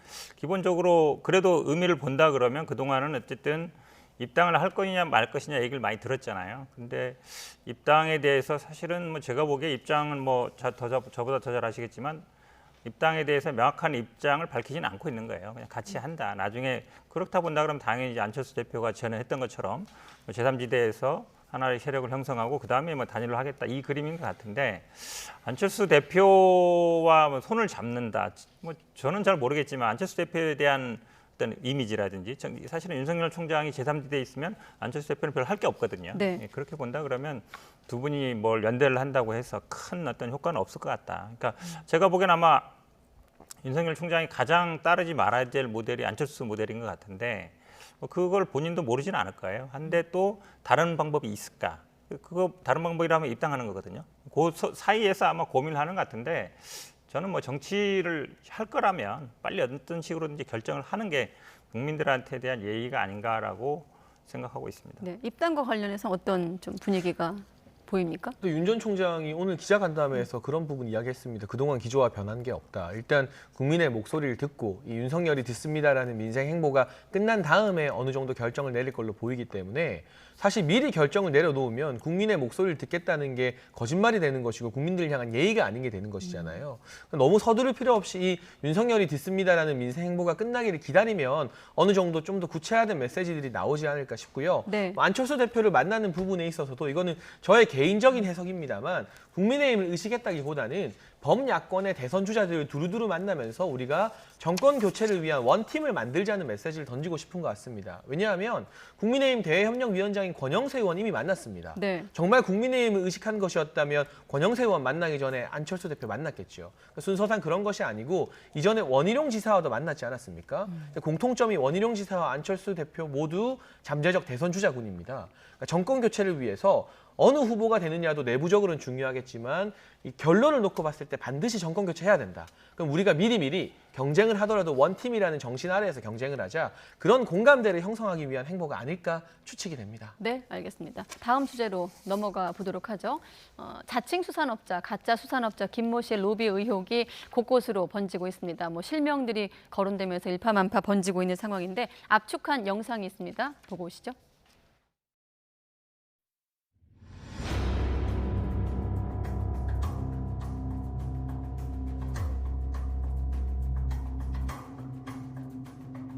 김 회장 취임 이전과 김 회장 취임 이후로 나뉠 거라고 감히 단언 말씀드립니다.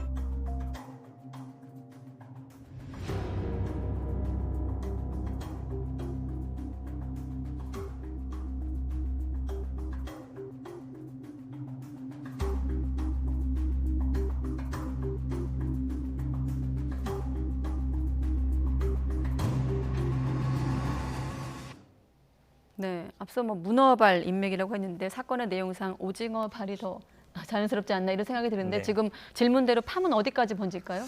이게 아직은 뭐 정확한 팩트가 잘 안 나오고 있죠. 그러니까 사실은 뭐 선물을 그냥 보낸 거 가지고 명절 때 아시겠지만 보면 선물 정말 많이 주고 받거든요. 보통 아는 사람 있는데 뭐 봐서 이제 전혀 모르는 사람이 뭐 돌려받는 경우도 있지만 이거 누가 보냈지 하고 그냥 받는 경우도 있거든요. 네. 그렇게 본다 그러면 뭐 선물을 명절 때 주고받은 것 정도 가지고 뭐 로비를 했다라고 하기는 어려운 거고 만약에 그 어떤 그 사람과 잘 아는 걸 통해서 어떤 뭐 경제적 이득을 취했거나 아니면 뭐 사업을 땄거나 뭐 이랬다 그런다면 문제가 될 수 있는데 아직까지 제가 보기에는 뭐 많이 나온 것 같지 않습니다. 근데 이분이 예전에 이제 실형을 살았을 때는 뭐 사기 금액이 1, 2억 단위였는데 네. 이번에 이제 뭐 오징어 투자 사건 그러다 보니까 이제 가짜 수산업자라는 얘기가 나온 얘기인데 그거는 이제 뭐 100억이 넘어가는 금액이 된 거니까 네.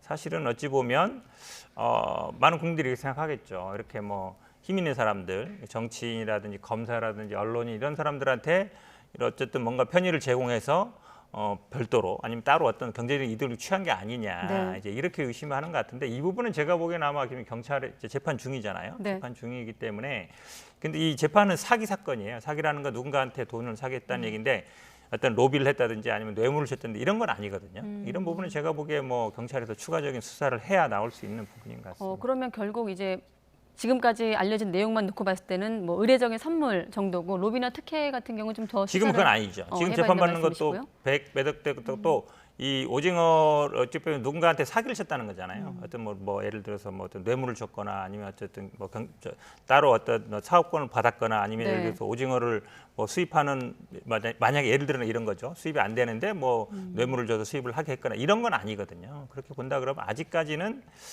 선물을 주고받은 정도. 물론 이 밑에 나오는 것처럼 만약에 그 검사나 아니면 뭐 특검 이런 분들한테 외제차를 제공했다 그러면 그 렌트비 정도는 금액이 넘어가면은 뇌물로 보기도 하거든요. 네. 렌트비 청탁금지법 그렇죠. 적용하는 금액이 거죠? 이제 적은 경우에는 그렇지만 커가고 사실은 그 경계선은 그런 겁니다. 그걸 제공함으로써 뭔가 대가를 얻었어요. 본인이 예를 들어 수사를 받고 있었는데 네. 수사가 무혐의를 받았다든지 누구한테 봐달라고 했다든지 결국 대가 관계가 있냐 없냐 이제 그걸로 결국은 뇌물이냐 아니냐 나누게 되는데요.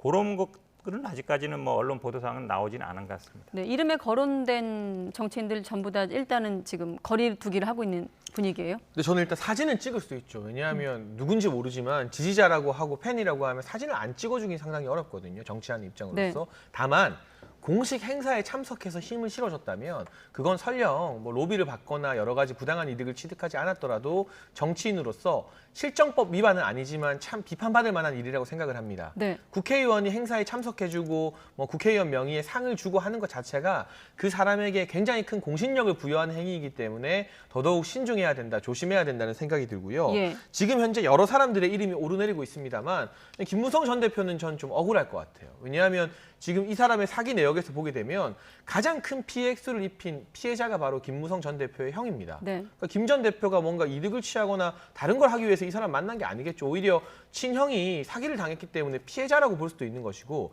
다만 지금 좀 문제가 되는 건 박영수 특검인 것 같습니다. 박영수 특검 같은 경우는 렌터카를 이용하고 아주 고가의 렌터카 이용비를 몇 달 뒤에 현금으로 지급했다는 그 해명도 좀 석연치 않고 비용 같은 경우도 그 정도 고가의 자동차를 그 가격에 렌트할 수 있을까? 일반적으로 고개가 좀 갸웃거려지는 측면이 있습니다. 네. 변호사 소개해줬다는 말도 나오고 있고요. 또 포항 지역의 경찰서장 같은 경우도 사건을 무마해 주는데 본인이 지위를 남용했다면 이 경찰서장 역시 아주 정밀한 엄정한 수사의 대상이 되어야 될 것 같은데 현재 단계에서 선물을 받고 뭐 친분을 과시한 정치인들이 있습니다만 그 부분은 지금 드러난 내용만 놓고 보면 도덕적으로 비난받을 사안이지 아직 실정법 위반이 거론될 만한 사안은 없지 않는가 조금 더 지켜봐야 될 부분이 있는 것 네. 같습니다. 국민의힘 내부에서는 전직 언론이 송모 씨를 이번 수산업자 네트워크 인맥의 어떤 시작점으로 지목하기도 하고 있는데요. 그렇죠. 지역이 네. 어쨌든 뭐 PK 지역, 특히 포항 지역 중심으로 돼 있고 거기에 또 언론이 있고 이분도 또 정치를 뭐 지망했던 분이기 때문에 이분 네. 통해서 대부분 정치인들 만났다는 거잖아요. 그러니까 홍준표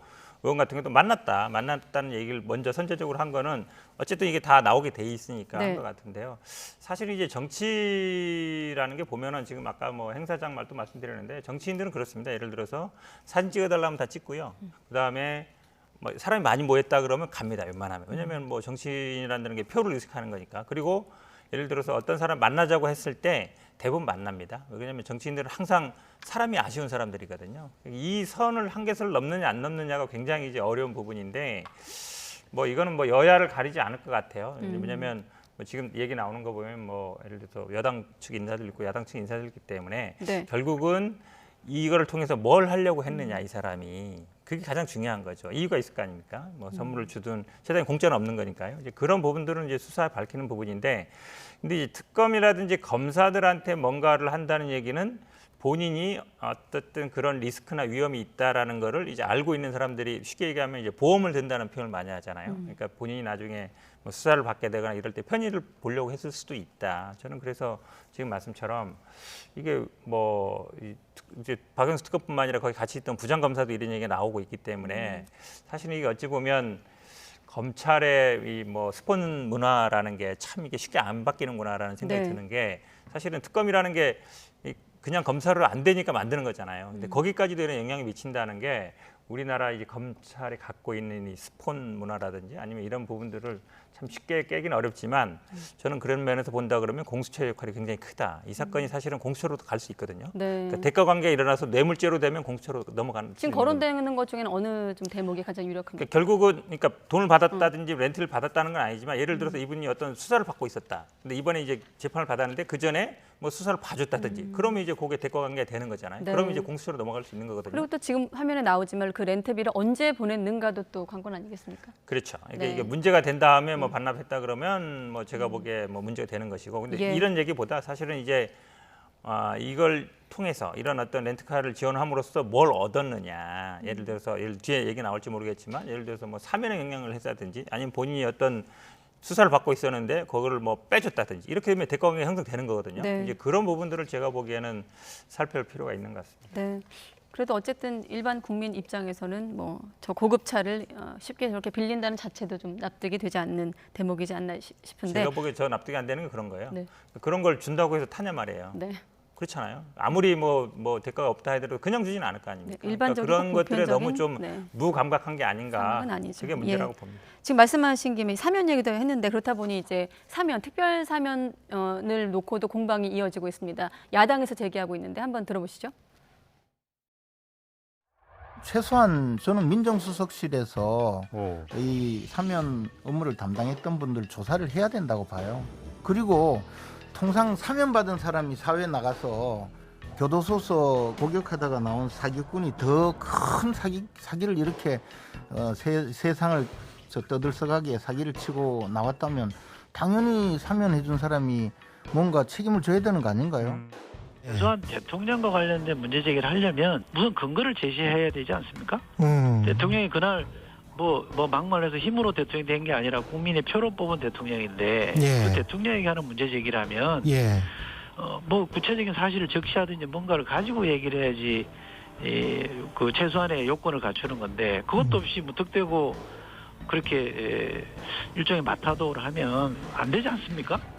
네, 그러니까 정리하면 야당은 이제 특별 사면, 사기꾼 특별 사면이 이례적이라는 거고 청와대 같은 경우는 사면 기준에 부합했다는 거 아니겠습니까? 그렇죠. 그러니까 지금 이제 임재원 의원 같은 경우는 뭔가 뭐 봐주지 않았겠느냐, 뭔가 뭐 특별 사면하니까 뭔가 특별히 봐주지 않았겠느냐 이제 이 얘기를 하는 것 같은데요. 네. 이 당시 보도 자료 나왔습니다만 사면 대상자가 한 8천 명 정도 됐습니다. 그리고 이렇게 형기를 한 70~80% 채운 사람 중에서도 예를 들어서 뭐 살인 강도라든지 아니면 뭐 아주 흉악범죄 아닌 경우에는 대상자가 되면 해줬거든요. 그 부분도 네. 한 700~800명 되는 거예요. 이 당시에 이분이 형기 산 것도 지금의 이 사건이 문제가 아니라 한 1억 정도의 사기 문제였기 때문에 예를 들어 누구를 콕 집어가지고 딱 봐줬다. 이렇게 하기는 제가 보기에 뭐 적절하지 않은 것 같고요. 네. 사실 근데 이제 나와가지고 지금 재판이 문제되고 있는 거거든요. 나와서. 근데 유심히 볼 거는 지금 이 분이 이런 일을 하면서 이런 어찌 보면 했다는 게 이제 그 교도소를 같이 감방 동기가 그게 됐다는 거잖아요. 네. 그런 부분이 제가 보기에는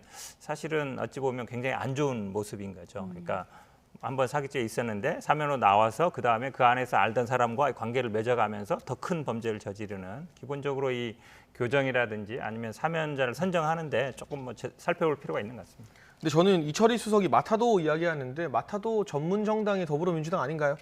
조금만 약간의 의혹만 있어도 뭐 엑스파일 같은 경우도 그렇고 온갖 마타도 다 활용해서 비난하려고 하는데 경제 사범임에도 불구하고 사면을 받았다 정도의 의혹이 있으면 야당 입장에서 이거 왜 사면 대상이 되었느냐?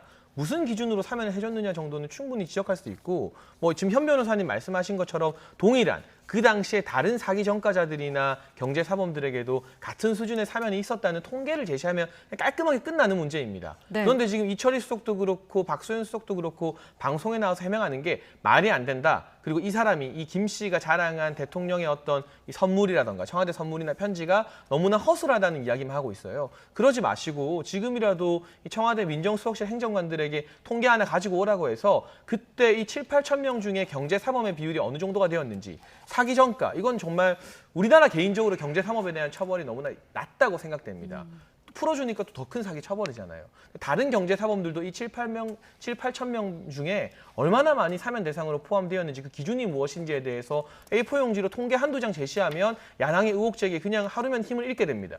그렇지 못하고 있으니까 계속해서 야당 입장에는 비판을 할 수밖에 없다는 점. 그리고 네. 이 사면이 부적절했느냐 적절했느냐 뭔가 다른 권력이 개입했느냐 여부를 떠나서 경제 사범에 대한 처벌이나 사면 같은 경우는 보다 더 신중하게 할 필요가 있다는 말씀도 덧붙이고 싶습니다. 사면 신중은 맞는 것 같은데요. 지금 마타두어 정당을 지금 민주당으로 얘기하면서 엑스파일 얘기하셨어요? 엑스파일 얘기가 왜 민주당에서 먼저 나오죠? 사실은 장성철 소장이 민주당 분은 아니고요.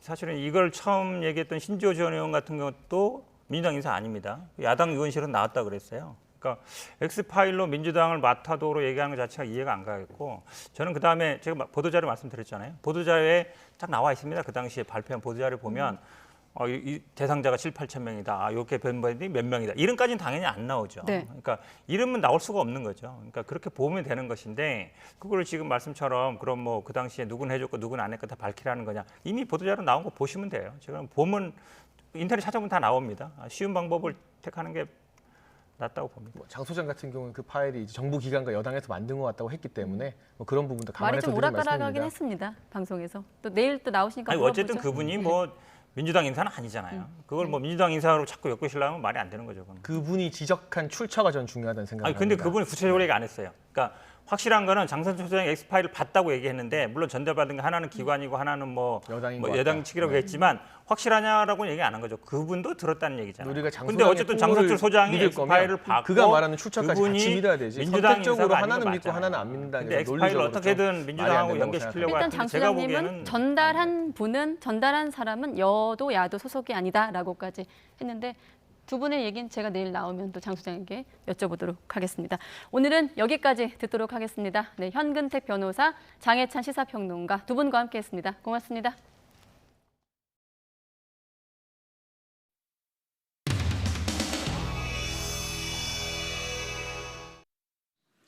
존경하는 국민 여러분, 저는 20대 대통령 출마 선언을 위해 이 자리에 섰습니다. 망조거라는 물고기 비용한 이야기도 했다는데 거기에 대해서는 좀 어떻게 보셨어요? 그런데 그 망둥어가 뛰니까 숭어도 뛴다라는 말씀을 하시는 분도 많아요. 이건 농담이고. 다시 한번 박수 보내주십시오. 네, 반갑습니다. 두 분 친하시죠? 네, 최근에 급격히 친해졌습니다. 국민들에게 최근에 가장 사랑받는 서 교수님에게 국민께 사랑받는 방법을 좀 배우고 싶었습니다. 대표님만의 이 통합은 어떤 것인가 좀 궁금합니다. 아까 우리 이준석 대표께서 비빔밥 얘기를 하셨는데 비빔밥이라고 하더라도 맛있는 비빔밥이 더 좋지 않겠습니까? 네. 고기를 집어넣는다든지 또 연어를 집어넣는다든지 우리 먹는 걸 뭐라고 그래요? 햄버거에 넣으면 그 비빔밥 햄버거 뭐 이런 것들이 되겠죠. 혹시 뭐 대선 출마는 하시는 거 맞습니까? 죄송합니다. 네. 뭐 기회가 되면 또 말씀드릴 기회가 아마 조만간 있을 겁니다. 네. 혹시 그러면 저는 내년 20대 대통령 선거에 출마하겠습니다. 저 바닥에 앉는 거는 하나도 바뀌지 않네요. 총선 패배 책임이 있는데 국민이 다시 기회를 주리라고 생각하신다면 정치하면서 실패하지 않았던 사람은 제가 알기로는 동서고금을 통해서 한 명도 없었습니다. 개혁 강경 투쟁에 대한 반성인가요? 개혁 강경 투쟁에 대한 반성입니다. 뭘 강경투쟁이라고 말씀하시는지는 이해할 수 없습니다. 그 많은 국민들이 괴로움을 당하고 있고 정부에 항의하고 있는데 제1야당이 그래 책상에 앉아서 국회 안에 앉아서 되지도 않게 무도하게 법 통과시키는 그 사람들만 바라보고 있어야 된다는 것입니까?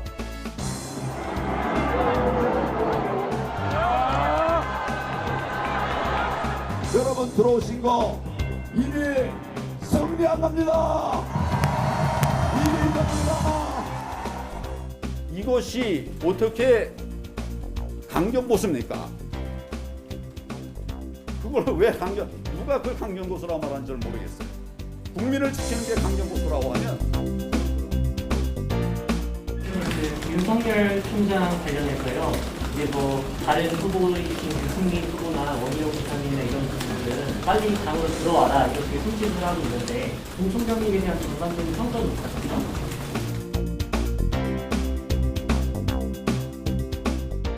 제가 당에 들어가야 된다고요?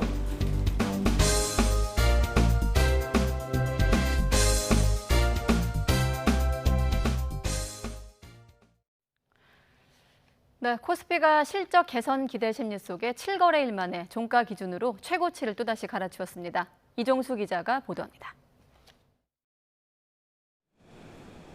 코스피가 종가 기준 최고치를 경신했습니다. 코스피는 전거래일보다 12포인트 0.36% 오른 3,305.21로 마감했습니다. 이로써 지난달 25일에 세워진 기존 종가 기준 최고가 3,302.84를 7거래일 만에 갈아치웠습니다. 유가증권 시장에서 외국인과 기관이 각각 2,235억 원과 712억 원어치 순매수하며 지수 상승을 이끌었습니다. 1% 상승하며 8만 1,200원으로 오른 삼성전자의 7일 실적 발표 등 실적 시즌을 맞아 기대감이 반영됐다는 분석입니다. 7월 달이 2분기 실적 시즌이라는 점인데요. 기본적으로 2분기 실적에 대한 전망치가 최근에 상향되고 있습니다. 이번 주말 열릴 예정인 G20 재무장관 중앙은행장 회의가 변수가 되겠지만 인플레이션과 경기 상승이 더딘 골디락스 환경 속에 주도주 없이 야금야금 상승하는 장세가 이어질 것이란 전망이 나오고 있습니다.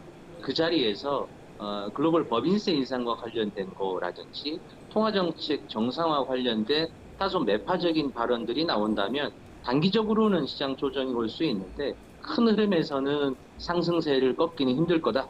코스닥 지수는 전날보다 2.37포인트 0.23% 내린 1044.96에 장을 마쳤습니다. 6거래일 연속 상승에 따른 피로감 속에 차익 실현 매물이 나오면서 하락했습니다. YTN 이종수입니다. 법정 최고금리가 내일부터 연 24%에서 20%로 4%포인트 내려갑니다. 금융위원회는 내일부터 대부업자와 여신금융기관에서 대출을 받거나 4인간 10만 원 이상을 빌릴 때 적용되는 최고금리가 연 20%로 인하된다고 밝혔습니다. 이에 따라 새로 대출받거나 기존 대출을 갱신하거나 연장할 때 연 20%를 넘는 금리를 받는 것은 불법이 됩니다. 수도권의 한 농장에서 곰 2마리가 사육장을 탈출하는 일이 발생했습니다. 수색대가 한 마리를 발견해 사살했지만 다른 한 마리는 아직 행방을 찾지 못하고 있습니다. 김학무 기자가 보도합니다. 주변이 산으로 둘러싸인 반달가슴곰 사육 농장입니다. 철제 우리에 많게는 5마리의 곰이 들어있고 작은 새끼 곰들도 눈에 띕니다. 이 우리 가운데 한 우리의 문이 열려 있고 안에 있던 곰이 보이지 않습니다. 우리에 있던 곰이 달아난 겁니다. 밑에 바닥이 약간 뚫려 있어요. 그걸로 탈출을 했다고 그러시거든요. 철사로 해서 좀 이렇게 묶어놨거든요. 그 부분으로 탈출을 했다고. 용인시는 곰 2마리가 달아났다는 신고를 받고 공무원과 소방대원, 야생동물포획단 회원을 동원해 인근 야산과 마을에서 수색에 나섰습니다. 수색에 나선 지 2시간여 만인 12시 50분쯤 한 마리가 사살됐습니다. 3살쯤 된 체중 60kg 정도의 어린 곰입니다. 이 농장에서는 2012년에 탈출한 곰이 등산객을 무는 등 5번이나 곰이 탈출한 적이 있었습니다.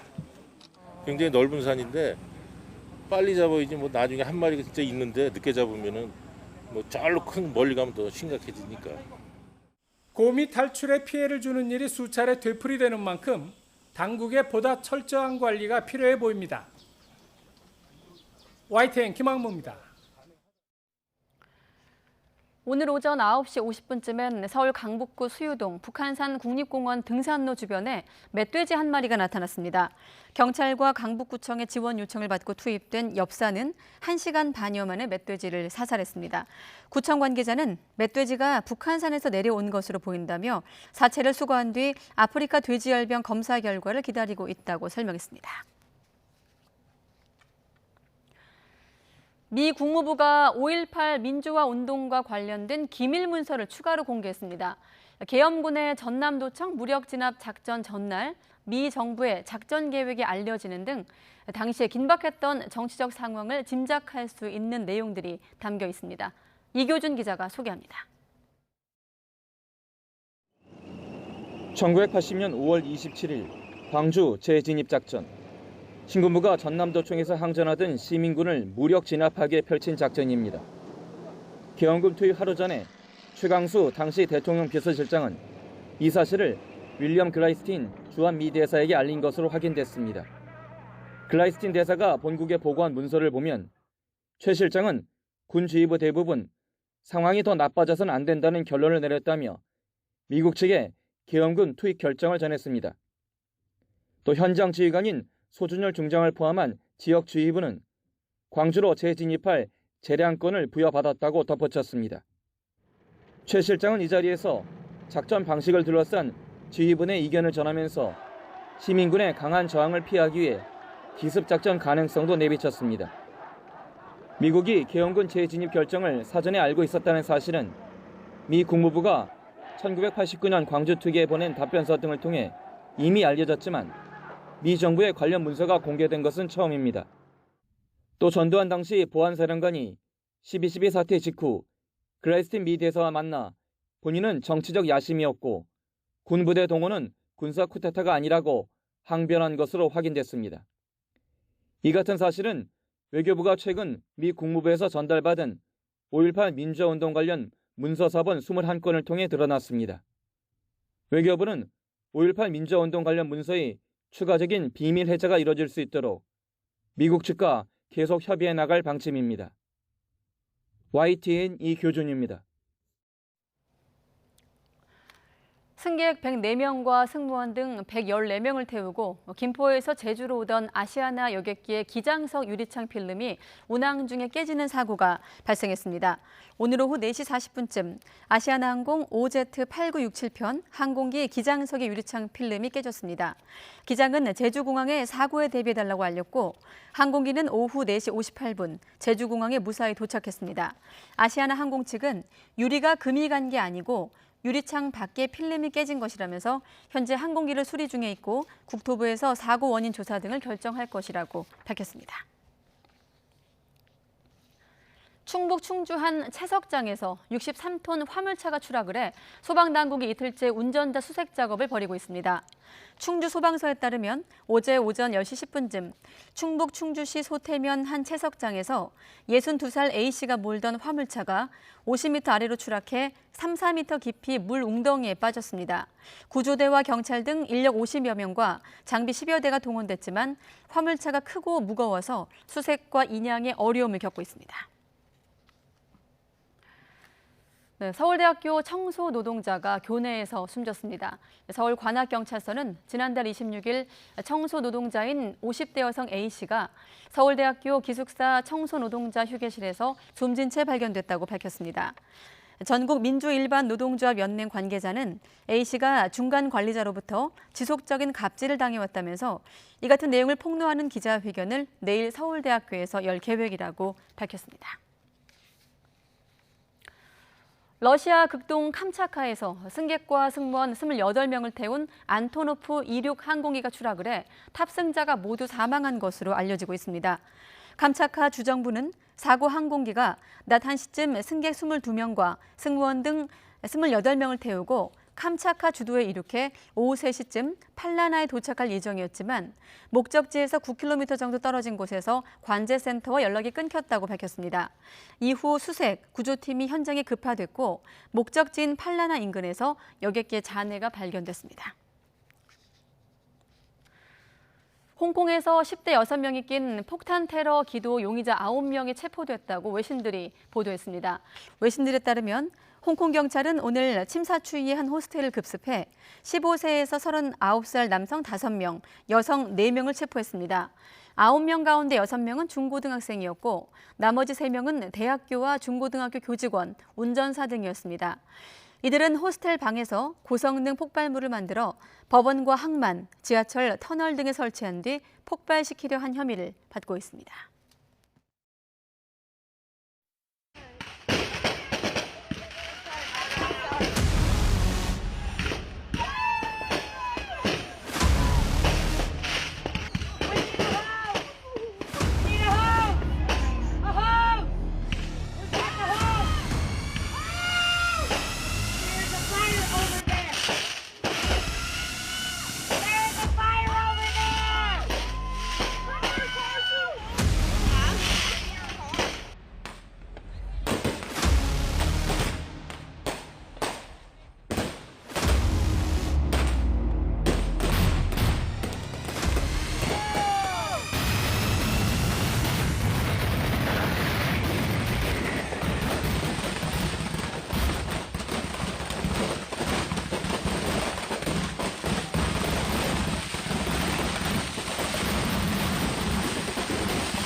오늘 남부지방에는 무서울 정도로 세차게 비가 내렸습니다.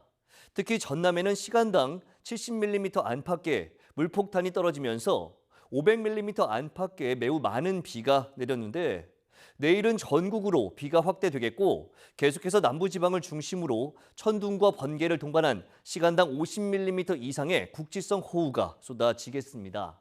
이미 많은 비가 내리면서 지반이 많이 약해져 있습니다. 추가 피해가 발생할 가능성이 매우 높은 만큼 대비 더욱 철저히 해주시기 바랍니다. 내일까지 남부지방의 많은 곳은 200mm 이상, 충청도에도 최고 80mm의 많은 비가 오겠고 중북부 지방에는 5에서 30mm의 비가 예상됩니다. 밤사이 기온이 크게 떨어지지 않습니다. 내일 서울 아침 기온이 23도, 광주 24도, 부산 24도, 제주 27도로 제주도에 이어 남부지방에도 열대야가 나타날 가능성이 있겠습니다. 낮 동안에는 후텁지근한 날씨가 이어집니다. 서울 29도, 대전 27도, 광주 28도, 제주도 31도로 예상됩니다. 이번 주 내내 전국에 오락가락 장맛비가 내릴 전망입니다. 날씨 정보였습니다. 네, 이상으로 뉴스나이트 마치겠습니다. 내일 다시 뵙겠습니다. 고맙습니다.